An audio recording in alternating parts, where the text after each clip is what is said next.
The wind howled across the rocks like a dog with its throat slit. It was late October, that time of year when the beach in Cornwall wasn't a place for sunbathers and surfers anymore, but for salt-stung fog, wheeling gulls, and wet sand that held the shape of your boots too long. The old folk in town said the land grew heavy in October, like it remembered something it didn't want to. Perched at the end of the curved bay was a tall, skinny hotel. 5 stories. White paint long peeled off, revealing damp gray stone beneath. It had once been a grand seaside getaway in the 1920s, the Heron's Rest, carved in faded stone over the front doors. Now it stood empty for most of the year. Empty, except for 1 week. 1 week in October. And that's when the hotel closed completely. No staff. No lights. No tours. No maintenance. Even the website would go offline. In the village pub, they called it Dead Week. They said it was when the hotel stopped serving the living. "Guys, I'm telling you, this is the one," said Mark, adjusting his camera rig as he stood outside the stone fence that marked the hotel grounds. "No one's posted about this place. No Reddit threads. No TikTok videos. It's like a ghost just swallowed the damn thing." "You mean we're the dumbass who finally got curious," muttered Gina, pulling her coat tighter. She wasn't thrilled about being in Cornwall during off-season. The chill went through the wool and straight into her bones. "Perfect," grinned Kyle, their tech guy. "Undocumented means undiscovered. This one's gonna blow up. We hit 5 million views easy." They were part of a small YouTube channel called Phantom Trackers. Usually their content was full of silly jump scares, night vision wandering, and the occasional shadow caught behind some broken-down wall in the American Midwest. Now they were taking their ghost hunting show on the road, with hopes of landing that elusive Netflix deal. The hotel's gate creaked open with little resistance. Not locked. Not even chained. It was as if someone, or something, had been expecting them. They pushed open the heavy oak door with a groan like a coffin lid. The lobby still held traces of its former life. A red carpet stretched across the warped floorboards, frayed at the edges like an old tongue. A cracked chandelier hung above, thick with dust and cobwebs.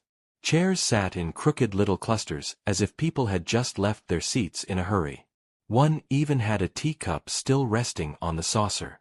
"No dust," whispered Gina, running a finger over the cup's handle.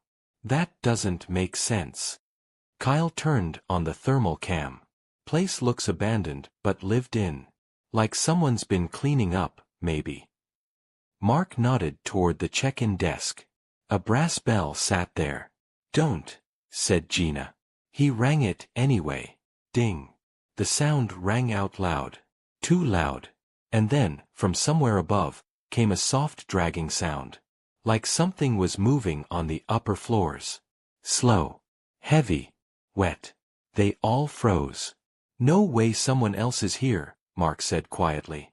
"This place has been closed since the 80s, hasn't it?" "Locals say they shut it down after the drownings," Kyle muttered. "What drownings?"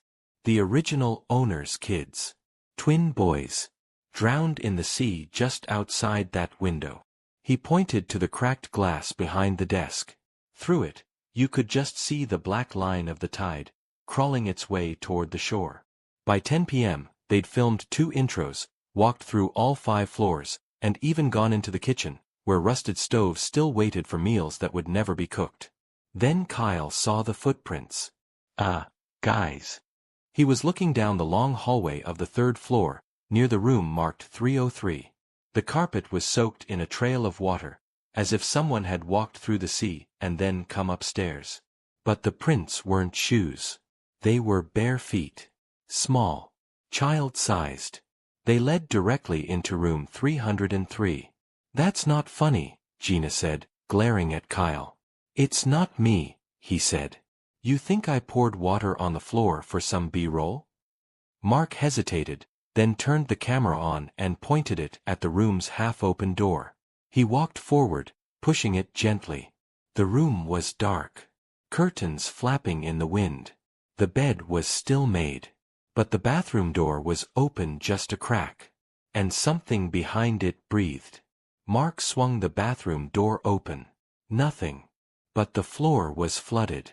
Salt water. You could smell it. Rotten seaweed and cold brine. And in the bathtub, no water. Just sand. Wet, dark sand. And sticking out of it was a toy sailboat. Red and blue. A name etched into the wood. Elliot. Kyle's voice cracked. Guys, that's one of the names. One of the drowned boys. That's when the lights went out. Total darkness swallowed the hallway. The flashlight on Mark's camera flickered once and then cut out. And from somewhere in the hotel, far down the stairs, the bell at the front desk rang again. Ding. And again. Ding. Ding. Ding. Then the whispering started.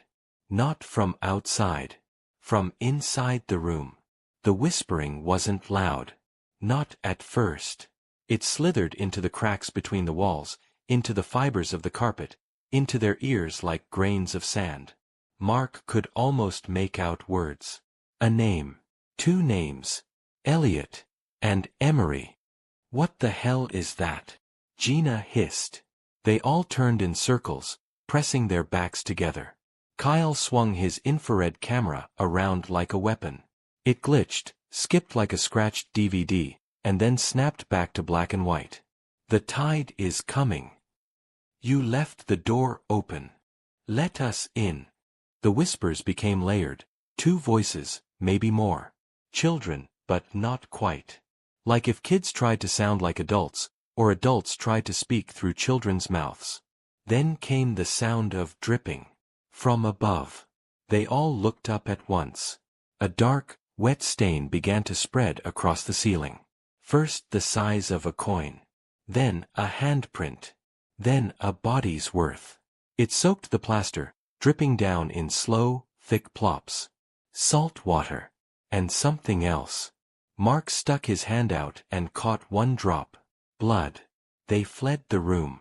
Mark slammed the door to 303 shut and held it with both arms. The whispering behind it never stopped. It just got more playful. You shouldn't have come. Now you'll stay. Back downstairs in the lobby, the front door was gone. Not locked. Not barricaded. Gone. Just more wall. Plaster and paint. Like it had never existed. What the actual hell is going on? Kyle yelled. We need answers, Mark said, breathing hard. This place isn't just haunted. It's alive. Gina ran behind the reception desk and pulled open drawer after drawer. Then she found it, a heavy leather guest book. The pages were yellowed and swollen with age. Names written in fountain pen. Some had been crossed out, others faded. And then she turned to the final page. One word. October. Underneath it, names began to appear. Right before their eyes. First, Mark Thorne. Then, Gina Caldwell. Then, Kyle Peterson. Then a space left blank. Then 2 names already written in faded brown ink. Elliot Vale. Emery Vale. The drowned twins. It's not a hotel, Kyle muttered. It's a waiting room. For what? Gina said. For the tide. They heard it again. The sound of waves. Not from the windows, but from beneath them. The floorboards vibrated with it. Boom. SHHHHHH. Boom. SHHHHHH. It's coming in, not out, Mark whispered. The tide doesn't go out here. It comes for you. They ran down a hallway they hadn't noticed before. The air grew colder.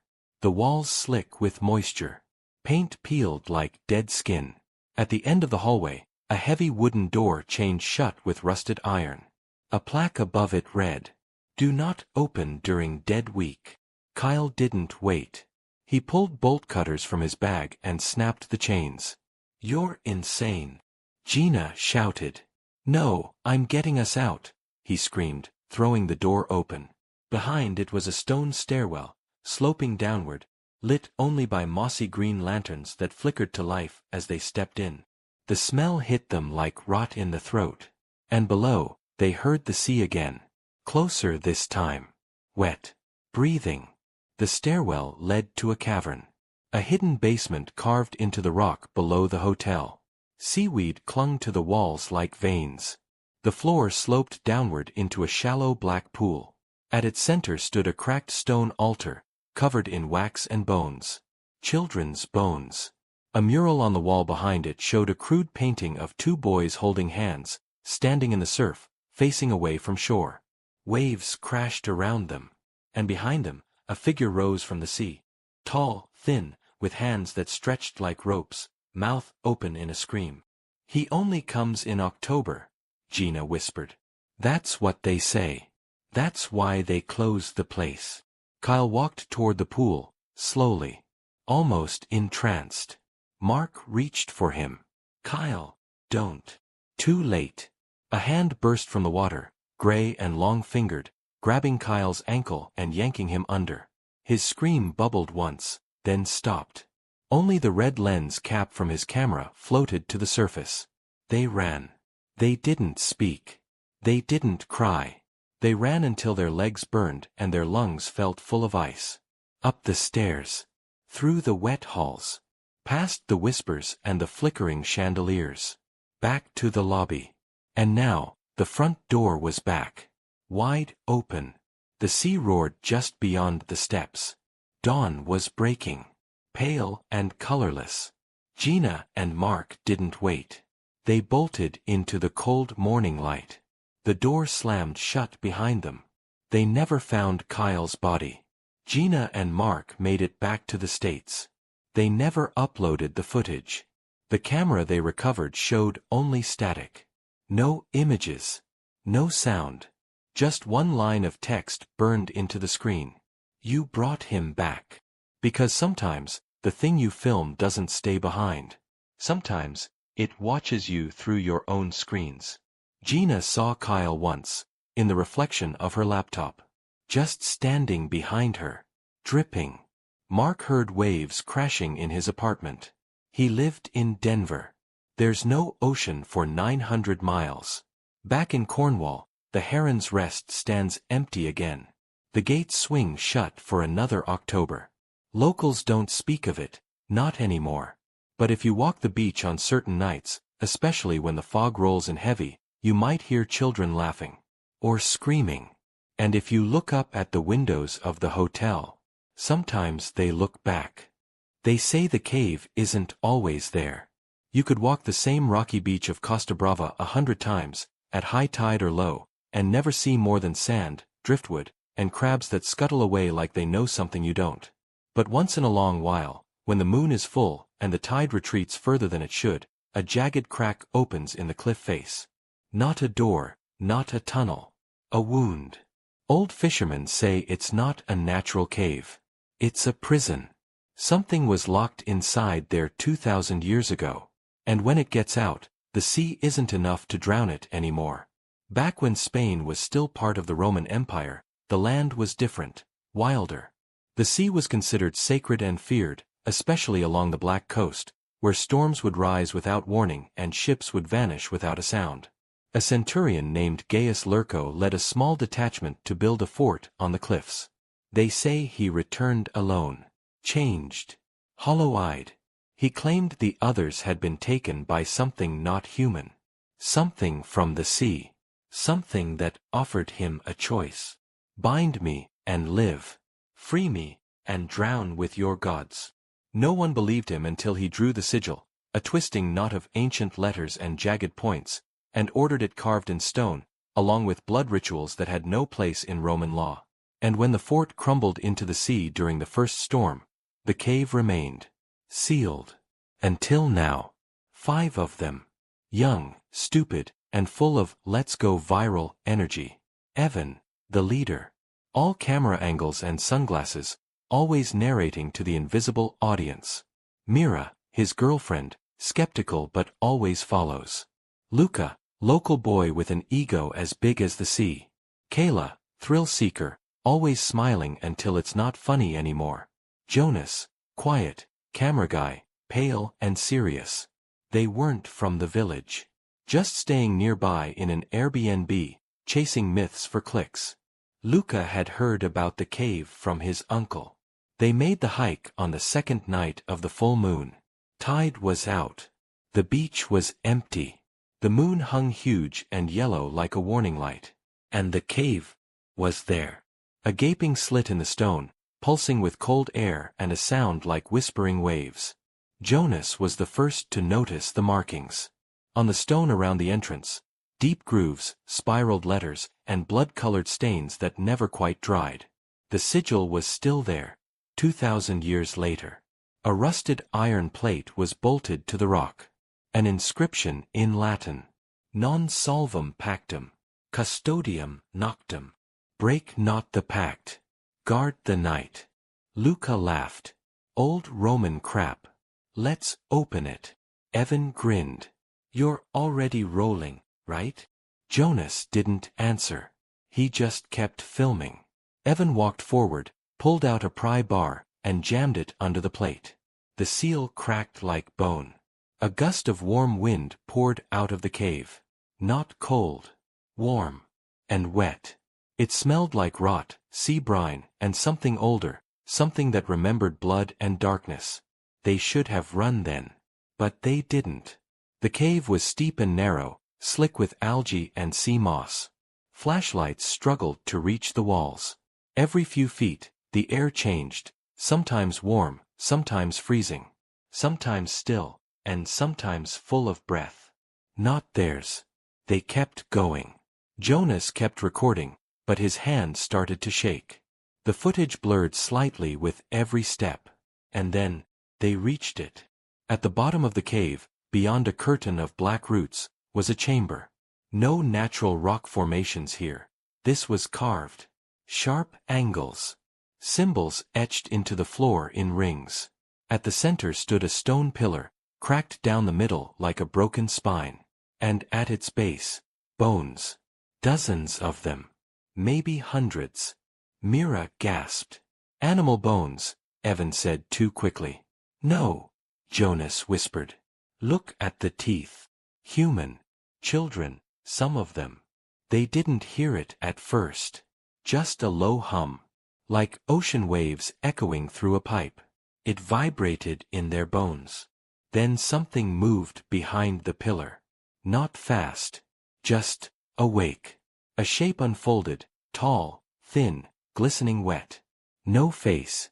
Just holes, like carved eye sockets, and a slit mouth that never opened, just stretched. The lights flickered. And then the voice came. Not in sound. In thought. The pact is undone. My debt is ended. Now I walk. Luca dropped his flashlight. It hit the floor and went out. Kayla screamed. The cave trembled. And the tide began to rise. They ran. They didn't talk about it, didn't look back. Just scrambled up the slippery rocks of the cave, pushing each other in panic. Salt water slapped the walls as the tide surged unnaturally fast, rising when it should have been hours from doing so.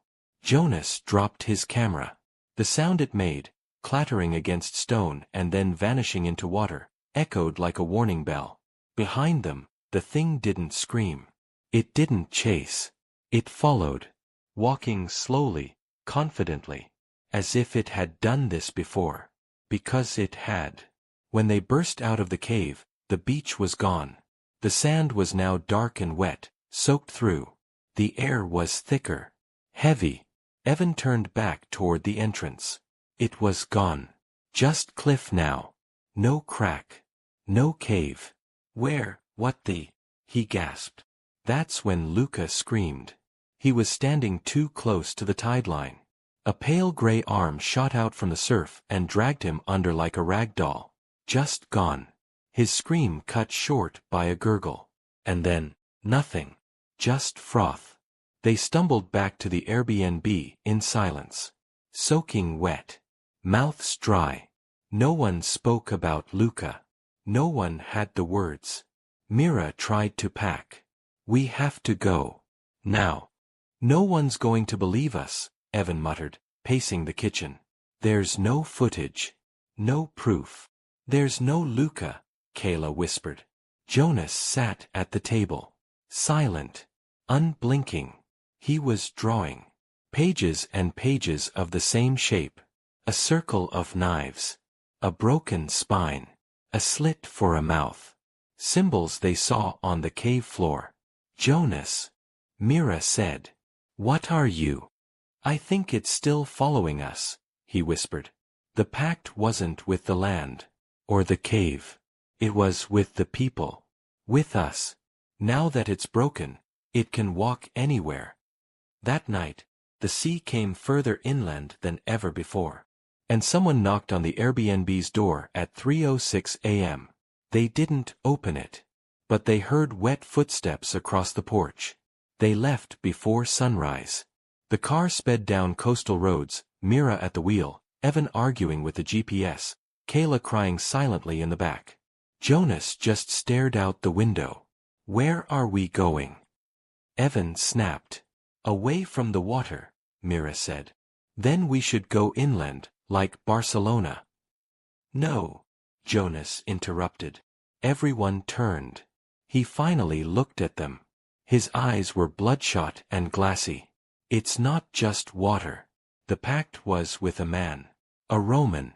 One of us. That thing. It walks where people are. As long as the seal stayed in place, it stayed buried. But now, it can travel. Kayla whispered. But why? Why would it do this? Jonas slowly turned back to the window. Because we told it it could.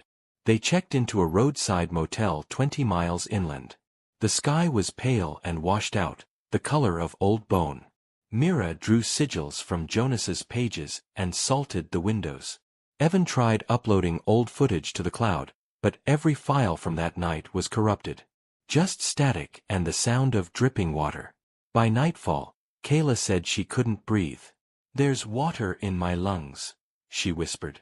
I feel it. Like I'm already drowned. She vomited seawater in the sink. Then the bathroom lights died. Jonas ran to her, but she was gone. Just a wet towel on the floor. The window was open. The sound of footsteps in the parking lot. One by one, it was taking them. Not violently. Just patiently. Now it was just Jonas, Evan, and Mira. Jonas drew a circle on the motel floor, salt, blood from his own hand, and ash. He sat in it, whispering old Latin prayers pulled from Roman curses. I have to bargain, he said. Like Gaius Lurco did. Maybe I can seal it again. Mira whispered. Jonas, that thing doesn't bargain. It feeds. It waits. It fooled the Romans, and it's fooling you. I have to try. Evan stood at the window. Pale moonlight cast shadows across the walls. There's someone outside, he said. A shape in the parking lot. Tall. Thin. Motionless. Jonas closed his eyes and began the chant. Evan turned to them and said, voice hollow. It says the pact can't be rewritten. Only replaced. Mira woke up on the beach. Alone. No motel. No car. No people. Just tide coming in fast, and the sound of whispering waves. She saw something standing at the edge of the rocks. Jonas. Soaking wet. Pale. Hollow-eyed. He didn't speak. He just pointed behind her. And when she turned, the cave was back. Wide open. Waiting. Dr. Henry Lomax had never believed in ghosts. He believed in pressure points, fault lines, subduction zones, tectonic shifts, things you could measure. He'd spent 2 decades crawling into the boiling bellies of the earth, brushing off ash, and walking along lava fields that cracked under his boots. But even a man of science can feel something is wrong. And Henry felt it the moment he stepped onto the beach. It was called Playa del Silencio, the beach of silence. Not marked on tourist maps.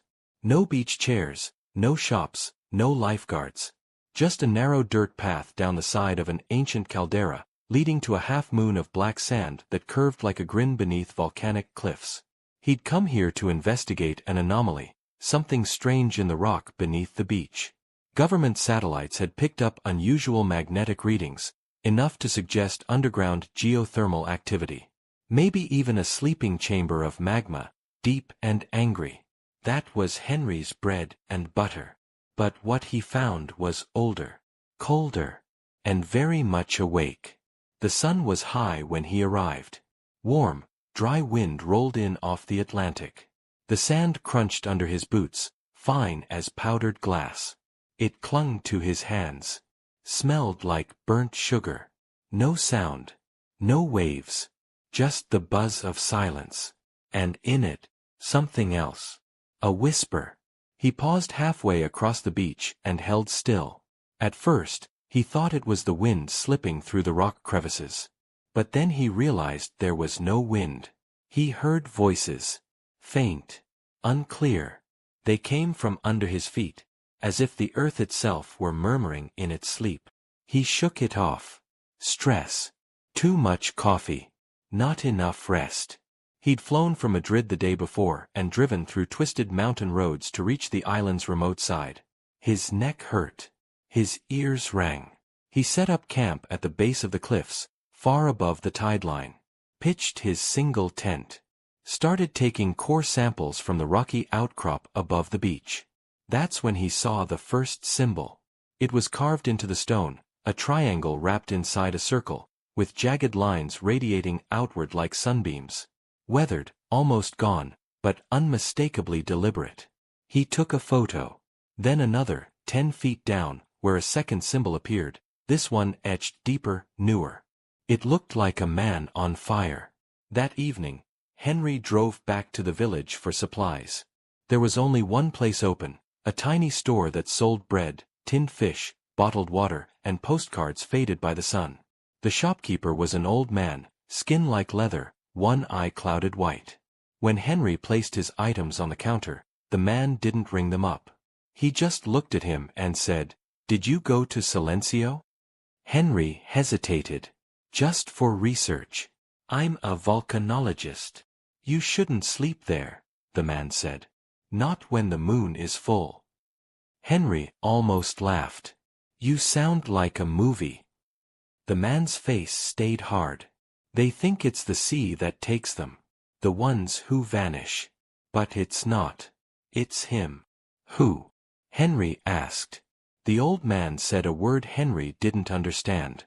Something old and heavy in the local dialect. Then, in Spanish. "He was a priest. Before the ships came." Henry tilted his head. "You mean, before the Spanish?" The old man nodded. "Before the crosses. Before the torches. They burned him alive in the cave behind the beach. He cursed the land. Said his soul would never leave. Now, every full moon, the beach remembers." Henry paid and left. But the words stayed with him. That night, he returned to the beach. The full moon hung low over the sea, bright and heavy like a watching eye. Henry sat outside his tent, drinking warm beer and looking over his notes. He was thinking about the magnetic field. About the symbols. About the strange warmth under the sand. Then he saw something move. At first, he thought it was the wind again, though the air was still. Then he thought it was a shadow, though nothing stood between him and the moon. It rose slowly, not far from where the tide touched the sand. A human shape. Smoke-gray, tall, hunched. Henry froze. The figure turned. It had no face. Just hollow pits where eyes should be, and a long, wide mouth sewn shut with something that looked like seaweed and ash. Henry blinked. And it was gone. He stood up fast, heart slamming in his chest. The beach was silent. But the sand was darker now. Not just black. Shiny. Wet-looking. And, he saw this clearly, it was shifting. Tiny movements, like breathing. He didn't sleep. The next morning, the beach looked normal again. But Henry didn't pack. He should have. He told himself he needed more samples. Needed to explore the cliffside caves. So he climbed the rocky path behind his tent. At the highest point, he found the entrance, a cave mouth dark and gaping, like a wound in the cliff. Inside, it smelled of sulfur and burnt hair. The walls were scorched black. On one wall, near the back, he found a series of crude paintings drawn in charcoal. They told a story. A man with a staff. A fire. Figures with spears. The man tied to a stake. Flames rising. The man's face twisted in a scream, eyes red, mouth open wide. Below the drawings, a message scrawled in Old Spanish. He gave his soul to the land. And the land remembers. Then the whispering returned. Henry turned. He wasn't alone. Henry's flashlight flickered. He turned in a slow circle inside the cave, heart pounding in his chest. The whispering grew louder. No words, just sounds. Like 100 dry leaves brushing stone. Like breathing. Like something buried too long trying to speak. Then, a shape. Just outside the beam of his light. At the mouth of the cave. Human-sized. Not moving. He shouted, "Who's there?" Silence. Then the figure stepped forward. Not walking. Gliding. A face burned black, melted like wax. Eyes glowing like dying coals. Fingers long and crooked. Its robes looked like they'd once been white, but now hung in tatters, streaked with soot and salt. Henry backed away. The thing raised one hand. Its mouth opened, sewn shut, yet the sound that came from it was not silence. It was screaming. Not out loud, but inside Henry's head. He staggered, clutching his ears. The walls of the cave pulsed. The smell of smoke filled his nose. The rocks around him shifted, just slightly, like they were watching. He dropped his gear and ran. Henry didn't stop running until he reached his tent. He packed fast, hands shaking, heart thudding like a war drum. He threw everything into the jeep and peeled out, sand spitting from the tires. By the time he hit the main road, the beach was just a memory behind him, but not gone. The image of that burned face wouldn't leave his mind. He reached the village and headed straight to the bar next to the old chapel, where a few locals played cards under dim yellow light. He burst in, wild-eyed, filthy. "I saw him," Henry said in Spanish. "The priest. The one who burned. He's still there." Silence fell over the room. The bartender, a tall man with a faded crucifix around his neck, nodded slowly. "Did you stay the night?" Henry nodded. "Then he's marked you," the bartender said. "He follows you now. Until the moon forgets." Henry laughed, but it came out wrong, cracked and desperate. "I'm leaving. First ferry tomorrow." The bartender poured a drink. "If you can." Henry didn't sleep that night, even in the rented hostel room. At 2 a.m., the lights flickered. At 2:15, his phone rang, unknown number. He answered. All he heard was whispering. The next morning, he went to the ferry dock. But the sea was too rough. Ferry cancelled. Henry stared out at the churning water and felt trapped, as if the island itself wouldn't let him leave. He tried booking a plane. Nothing until the next day. He bought more beer. Sat on a bench in the square.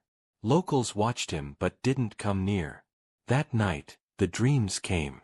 He was standing on the beach again, under a moon swollen and red. The sand writhed under his feet, grabbing at his legs like fingers. The burned priest stood in the waves, pointing at him with a hand made of ash and fire. "You stole my silence," the priest whispered. "Now take it back." Henry woke screaming. He made a decision. He had to return to the cave. He hiked back at dawn, alone, under a sky of bruised clouds. The beach looked different. Not darker, older. Like it had remembered its past. The sand was warm to the touch, even before sunrise. The symbols were more visible now, as if they'd risen from beneath. More triangles. More fire. He entered the cave again, clutching a flare and an old crucifix the bartender had slipped him without a word. At the back of the cave, he found something he hadn't seen before. Bones. Charred. Arranged carefully. A rib cage. A skull. And beneath them, buried in black sand, a mask, wooden, carved with the face of the priest. Still faintly warm. He touched it. and the world shifted. He saw it all. The priest had been a guardian of the land.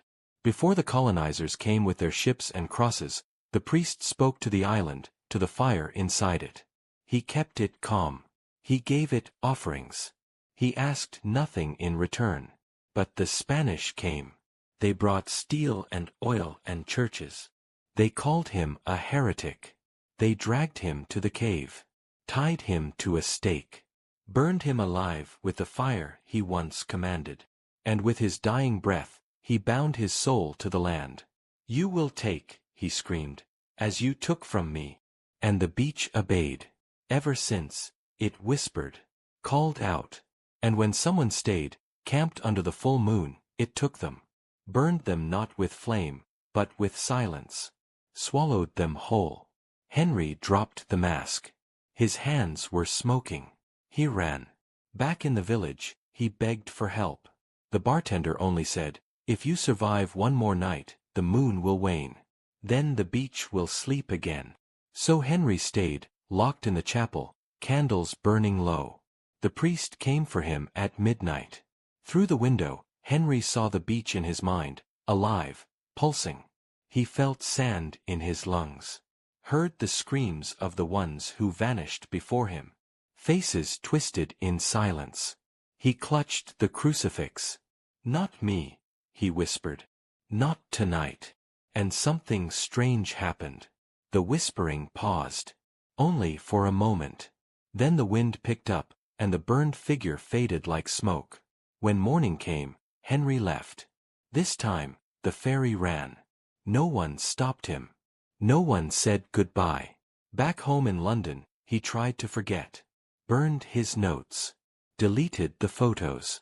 Changed his phone number. But the beach never left him. Sometimes he wakes at 2:15 a.m., certain he hears whispering. Sometimes he dreams of fire and sand. And sometimes when the moon is full, he checks the news and finds stories of hikers who disappeared in the Canary Islands. Tourists who never made it home. He never goes back. But he knows the beach is still there. Waiting.